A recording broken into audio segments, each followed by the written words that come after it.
नमस्कार मंडळी, या पहा, मी पुंडलिक ताडकर वेलसेत. प्रत्येकाच्या लहानपणामध्ये ही आठवण प्रत्येकाला जागृत झाली असेल. आंबा नाही म्हणता येणार, ह्या कैऱ्या आहेत. फार कोवळे आंबे असतात. माझ्या परसबागेमध्येच आंब्यांना खूप मोहर आला आहे. मात्र प्रदूषणामुळे म्हणा काही म्हणा तर ते आंब्यांचं ह्या छोट्या छोट्या कैऱ्या खाली पडतात. मग त्या आज मी वेचल्या आणि म्हटलं लहानपणामधला एक आनंद घ्यावा.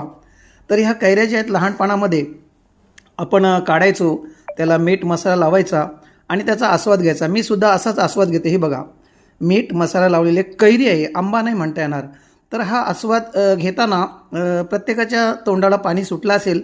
कमसे कम लहानपणाची आठवण जागृत झाली असेल आणि मी सुद्धा लहानपणात जावं आणि तो आनंद घ्यावा म्हणून माझ्याच आवरामधील परसबागेमधील आंब्यांच्या ह्या कैऱ्या आहेत त्या पडल्या होत्या. पाडल्या नाहीत, प्रदूषणामुळे ते पडत आहेत. खूप मोहर आलं आहे आणि त्याचा मी आस्वाद घेते. थोडंसं लहानपणात घेऊन जाते तुम्हाला.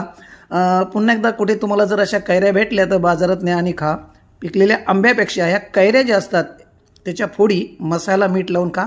चवदार असतात मंडळी. 5 स्टार हॉटेलमध्ये सुद्धा तो भेटत नाही. ते बघा, मी सुद्धा तो आस्वाद घेतोय. सर्वांना पुंडलिक ताडकरचा धन्यवाद. नमस्कार.